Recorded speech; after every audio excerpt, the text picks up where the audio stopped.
Chapter 2: Land Resources. Among our natural resources, land is the most important resource. We use land for agriculture, livestock, rearing, mining, industries, transport, habitation, etc. Who owns the land? Is it being just judiciously and sustainably? Is it being properly conserved or is it being degraded? These are the questions we need to think about and understand. प्रकृति ने हमें जो संसाधन दिए हैं उसमें बहुत महत्वपूर्ण क्या है? भूमि संसाधन। इसका उपयोग हम एग्रीकल्चर, पशुपालन, है ना, इंडस्ट्रीज, ट्रांसपोर्ट, बसाहट आदि उपयोग के लिए करते हैं। भूमि किसकी है? इसका उपयोग उचित है कि नहीं, न्याय संगत और टिकाऊ कैसे हो, उसको हम हानि और हास होने से कैसे बचाए, इस विषय पर हम गहरा चिंतन करेंगे। We use land for agriculture, livestock, rearing, mining, industries, transport, habitation.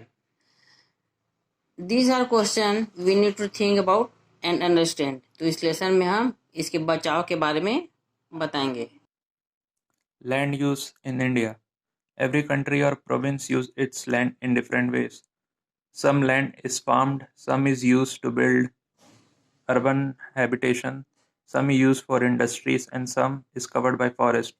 Land use is the way the people of country or province use their land. Land use keep changing with time.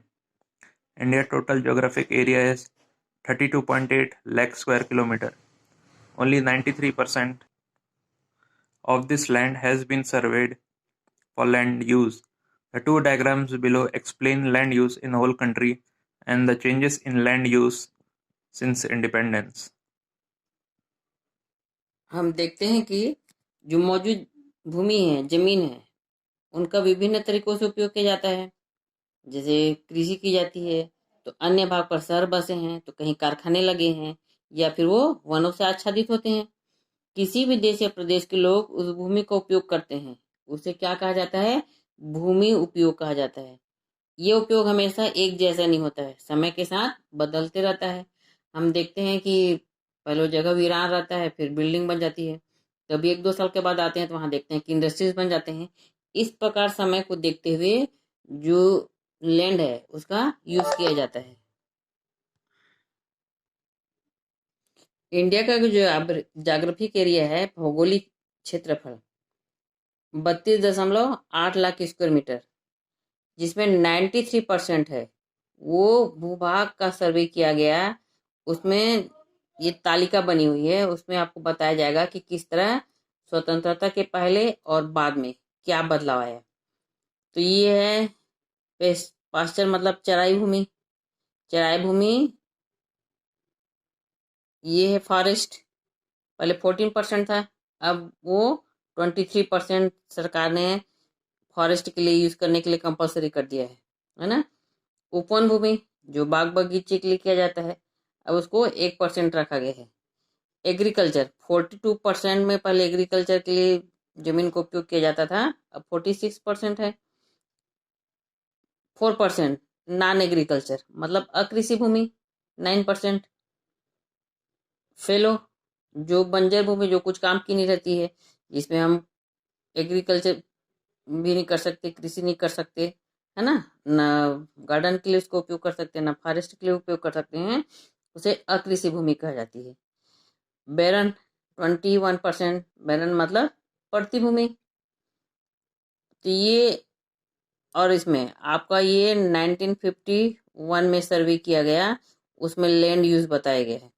ये 2010 और 11 का सर्वे किया गया, उसमें percentage निकाला गया है ना। तो टोटल इंडिया में 93% लैंड का ही उपयोग किया जा सकता है। Forests. Land with abundant vegetation is called forest. Forests are source of fuel wood, timber, roots, and tubers, wild fruits, medicines, fodder, etc. In last 60 years, India's forest land increased from 14% to 23%. but this increase continued only up to 1970-71.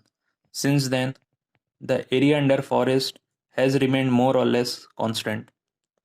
When we use the term forest land, we need to remember the term refers to land that should be used as forest. But this does not mean that all this land has standing forests. For example, in 2010, forest land totaled 23%, but the land actually under forest covered totally only 19.5%. The government undertakes afforestation on forest land that does not have standing forest at present. अब land का first use क्या पढ़ेंगे? Forest, है ना? Forest कहाँ रहता है? Land में। तो इसमें ये बताया गया है कि फॉरेस्ट क्या है, वन भूमि क्या है। तो जहाँ वनस्पतियों की प्रचुरता पाई जाती है, जहाँ पेड़ पौधे घने आसपास लगे होते हैं, उसे वन कहा जाता है ना। दूर दूर लगे रहेंगे इसको अपन वन कहेंगे क्या? नहीं, वन को मनुष्य बनाता भी नहीं है, ये ईश्वर प्रदत्त है, ये भी नेचुरल रिसोर्सेस में आता है वन। तब वन से हमको क्या क्या मिलता है? फॉरेस्ट ऑफिसेस, ये एग्जाम्पल में आता है। तब बताएंगे लकड़ी, कंदमूल, जंगली फल, औषधियाँ, है ना। पशु चारण मतलब पशुओं के चरने का जगह है सब। तो हम देख रहे हैं कि लास्ट 16 ईयर से जो फॉरेस्ट भूमि है उसमें 40% से बढ़कर 23% हो गया है। तो अब सरकार को भी पता चल गया है, हमें भी पता है कि फॉरेस्ट यूजफुल है हमारे जीवन में, है ना, इसलिए इसका परसेंट बढ़ा दिया गया है। वन भूमि में यह प्रतिशत 71 तक हुई। इसके बाद से वन भूमि लगभग स्थिर है। इसके बाद से इसमें ध्यान नहीं दिया गया है, 23% ही रखा गया है, क्योंकि जैसे जैसे संख्या बढ़ती जा रही है तो लोगों को निवास की समस्या आती जा रही है, तो सरकार उस पर ध्यान दे रही है, फैक्ट्रीज लगा रही है ना। तो वन को 23% ही रखा गया है। Forest provides us with produce like timber, but the value of forest is much more than the produce they provide. Plants absorb carbon dioxide from the atmosphere and release oxygen during photosynthesis. This process helps to maintain carbon dioxide content of the atmosphere. It also replenishes the oxygen content that is essential for human and animal respiration.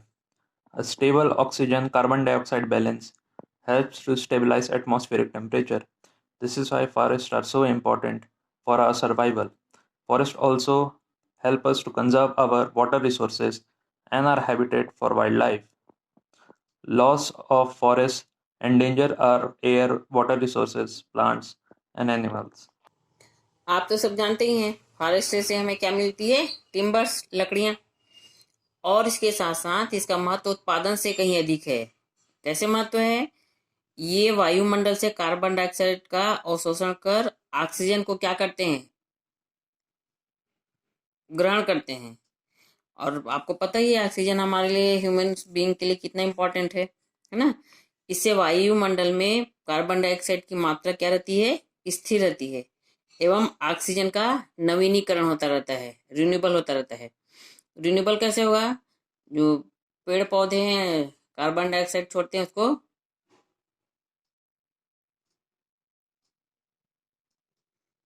पेड़ पौधे जो oxygen छोड़ते हैं वो मानव के लिए जरूरी है। हम जो कार्बन डाइऑक्साइड छोड़ते हैं उनको पेड़ पौधे लेते हैं। तो इस प्रकार एयर का क्या होता रहता है? एक सर्कल बन जाता है। इससे क्या होगा? वायुमंडल का जो टेम्परेचर है वो क्या रहता है? स्टेब्लिश रहता है ना। तो टेम्परेचर को बैलेंस बनाने के लिए फॉरेस्ट वेरी इंपॉर्टेंट, हमारे लिए बहुत उपयोगी है। यही नहीं, वनों से हमारे जो जल स्रोत हैं वो बने रहते हैं। वाटर क्या होता जाता है? कंजर्व होते जाता है, रिसाव होते रहता है वाटर का। और एक और क्या है, इससे जो वर्ल्ड वाइड मतलब वन्य जीवों का निवास है। अपन बड़े बड़े जो जंगली जानवर है उसको मकान बनाकर दे सकते हैं क्या? नहीं, है ना। उनके रहने की जगह कहाँ है? वन है। वनों के नष्ट होने पर जंगली जानवर और वनस्पतियां वो हमेशा के लिए नष्ट हो जाएंगे।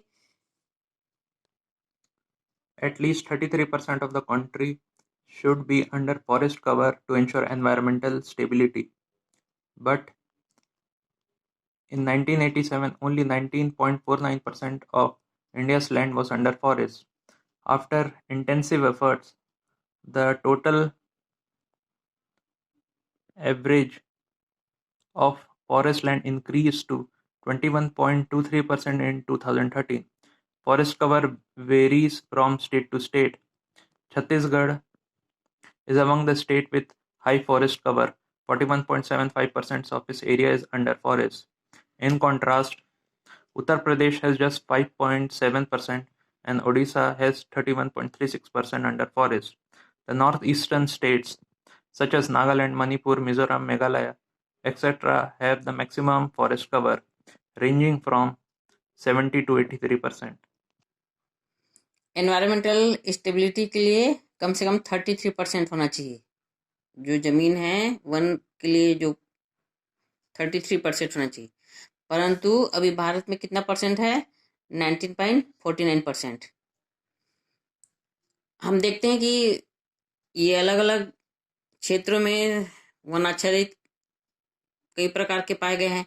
कहीं पर घने जंगल पाए गए हैं, कहीं पर कम जंगल पाए गए हैं, जिसमें छत्तीसगढ़ हमारा एक ऐसा स्टेट है जो भारत का सबसे वनाच्छादित प्रदेशों में इसकी गिनती है ना। इसकी लगभग 41%, 41.75% हमारे यहाँ फॉरेस्ट है।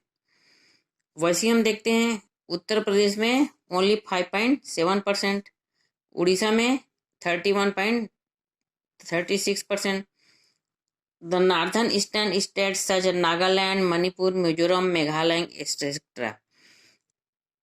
जैसे अपन उत्तर पूर्व में जाते जाएंगे, नागालैंड, मणिपुर, मिजोरम आदि जो स्टेट हैं वहाँ सबसे अधिक फॉरेस्ट कवर हुआ है ना। इसी कारण यहाँ पर बारिश भी सबसे ज़्यादा होती है। तो हमारे यहाँ 70% to 83% मैक्सिमम रेनिंग फ्रॉम कहाँ से कवर होता है? ये घने जंगलों से। यहाँ पर नागालैंड, मिजोरम, मेघालय वहाँ पर अधिक वन होने के कारण यहाँ पर अधिक बारिश होती है। तो हमने ये पढ़ा कि वन फॉरेस्ट उसके लिए कितना परसेंट होना चाहिए? 33% होना चाहिए, है ना। पर अभी हमारा जो इंडिया है वो कितना परसेंट कवर कर रहा है? 23%। Orchards. This category includes land covered by fruit-bearing trees. Over the last 60 years, orchards in India have been steadily cleared to make way for agricultural land. Thus, land under orchards decreased from 7% to 1% during this period. Orchard, orchard means उपवन भूमि। कुछ भूमि ऐसी होती है जहाँ पर बाग बगीचे लगे होते हैं, अथवा कई भूमि को इस प्रकार रखा जाता है जहाँ फल आदि प्राप्त होते हैं, है ना। फल के लिए भी जमीन रखी जाती है। अपन को फ्रूट्स कहाँ से मिलेंगे? अपन कुछ एरिया को रिजर्व रखेंगे, बचा कर रखेंगे, वहीं पेड़ पौधे लगाए जाएंगे जिससे आपको फल मिलते हैं। तो 60 वर्षों में बगीचे के पेड़ों को काटकर इस भूमि को कृषि व अन्य उपयोग में लाया गया। इस कारण विगत 60 वर्षों में यह प्रतिशत 7% से कम होकर मात्र 1% रह गई है। तो इसमें हमारे यहाँ स्वतंत्रता के बाद से इस लैंड में कटौती हुई है ना। 7% से वो 1% ही रह गया है। Agricultural land. A large share of our country's land is under agriculture. The majority of India population is employed in agriculture, which provides us with food grain and raw material for industries. In 1950-51, 42% of our land was agricultural land. Today it is 46%. The area under agriculture has more or less stable since 1970. Due to the expansion of irrigation, 2 and sometimes 3 crops are cultivated on same land, but only 38.75% of our agricultural land is irrigated and can be multi-cropped. Land का सबसे important भाग क्या है? Agriculture land. आपको पता ही हमारा देश कृषि प्रधान देश है। यहाँ पर अधिकांश लोग क्या करते हैं? खेती करते हैं। मेन ऑक्यूपेशन है, इससे लोगों को रोजगार मिलता है।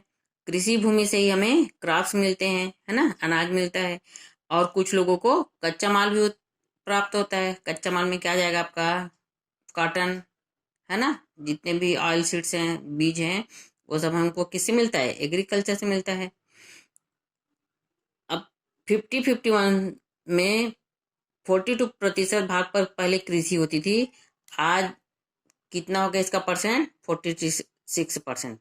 तो इसमें बढ़ोतरी हुई है। हम देखते हैं कि सिंचाई के विस्तार के कारण उसी जमीन पर 2 या 3 फसलें बोई जा रही है। पहले जो हमारा किसान था वो सिर्फ रेन पर डिपेंड था, है ना। बारिश नहीं होती थी तो समय अकाल पड़ जाता था या फिर बाढ़ आ जाते थे, तो कृषि एग्रीकल्चर पर सबसे ज्यादा नुकसान होता था, है ना, बारिश न होने पर। अब किसानों की सुविधाओं के लिए सरकार ने इरिगेशन पर बहुत अधिक ध्यान दिया है, सिंचाई पर बहुत अधिक ध्यान दिया है। उसके कारण एक साल में हम 2 या 3 फसल ले सकते हैं। इससे क्या हुआ है, जो किसान है वो आत्मनिर्भर हो गए हैं, है ना। हमको दूसरे देशों से, दूसरे राज्यों से बोलो चाहे दूसरे देशों से बोलो, क्रॉप्स नहीं मंगाने पड़ते। हमारे यहाँ इतना पर्याप्त हो गया है एग्रीकल्चर में ध्यान देने के कारण कि हमको दूसरे देशों में भेजना पड़ रहा है। भारत का चीनी में, चावल में, दूसरे देशों में भेजने में महत्वपूर्ण स्थान है। Non-agricultural land. This includes all land that cannot be used for agriculture or is used for non-agricultural purpose. It includes snow-capped mountains, sand dunes, houses, shops, industries, roads, railways, markets, playground, rivers, dam, etc.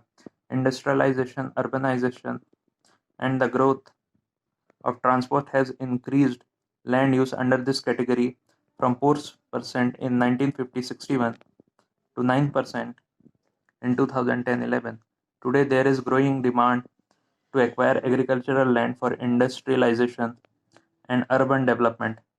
What type of land should be acquired for such purposes? What is the right composition for such acquisitions? Non-agricultural land. This includes all land and that cannot be used for agriculture or is used for in agriculture purpose. It includes snow-capped mountains, sand dunes, houses, shops, industries, roads, railways, markets, playground.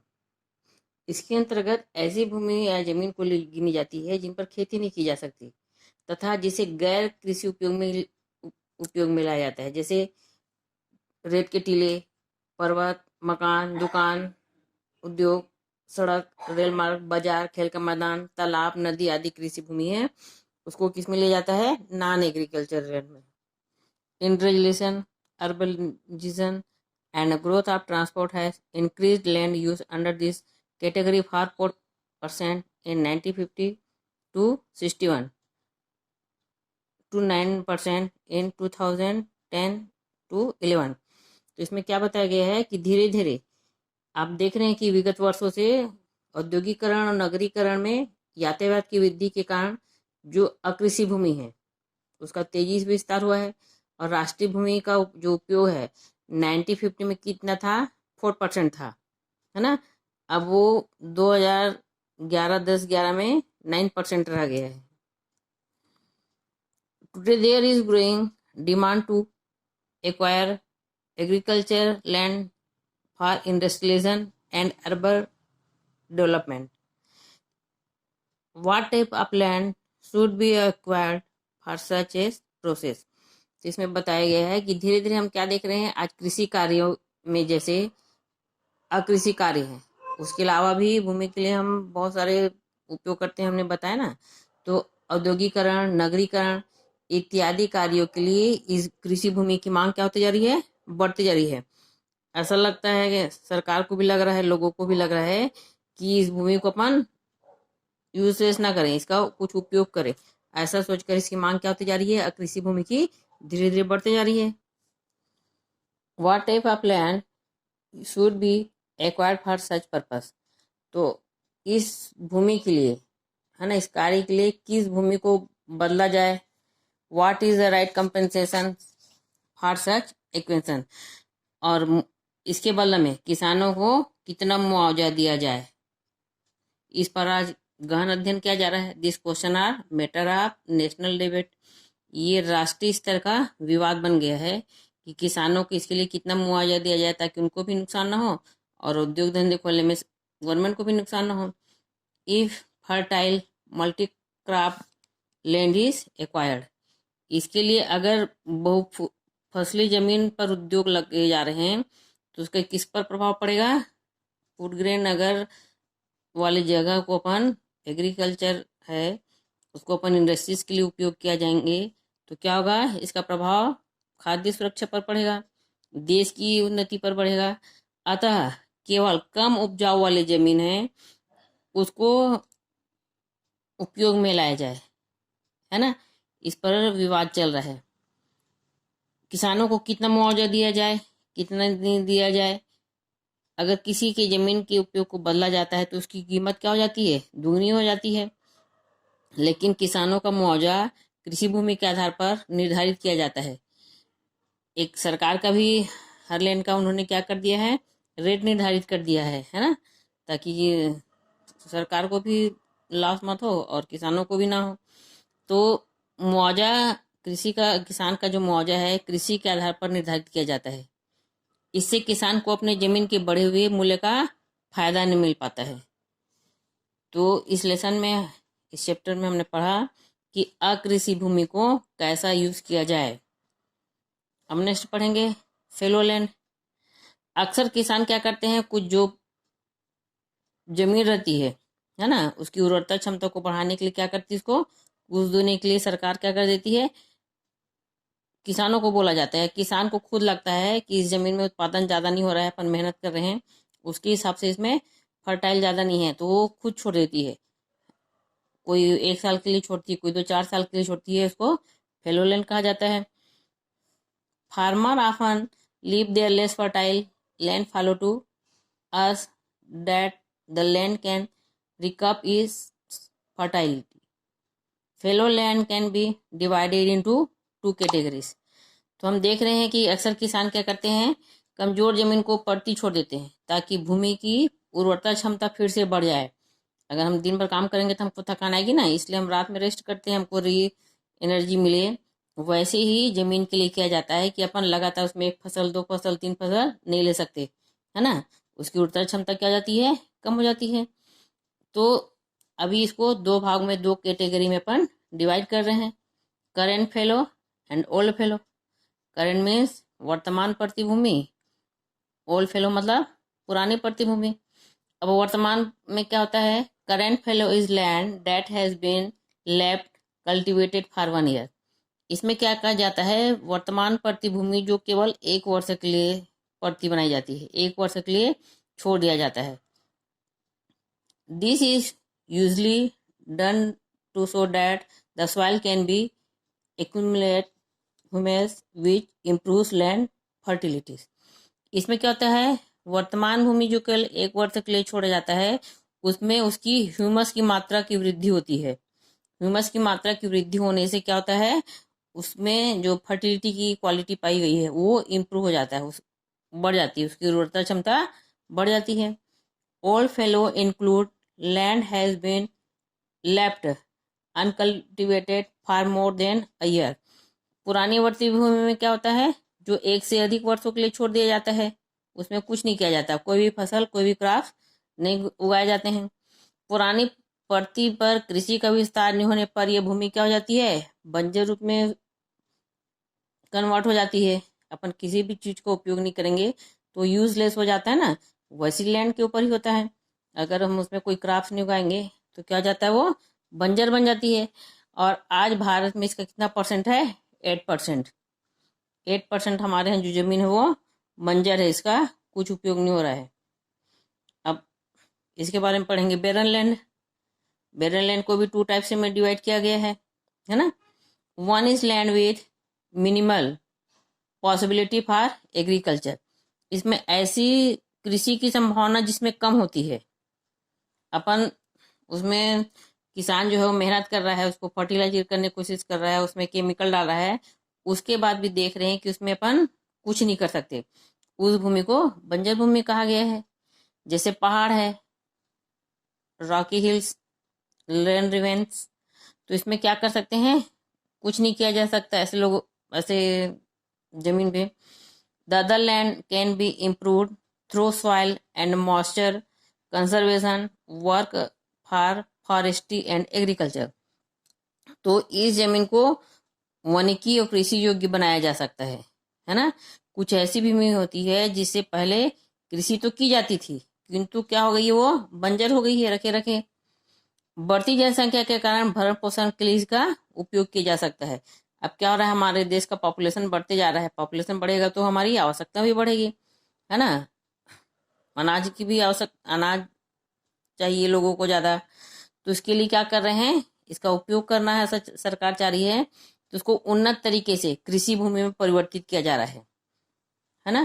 क्या किया जा रहा है, उन्नत तरीके से नए नए एग्रीकल्चर में डेवलप हुआ है, उस सब साधन को अपनाया जा रहा है ताकि वो भूमि वो कृषि योग्य हो सके। तो अपन देख रहे हैं कि 21 से कम होकर ये कितना परसेंट रह गई है, 10%। तो हमने यहाँ पे 11% क्या किया, प्रोग्रेस किया इस क्षेत्र में। बंजर भूमि को हमने एग्रीकल्चर योग्य बना दिया।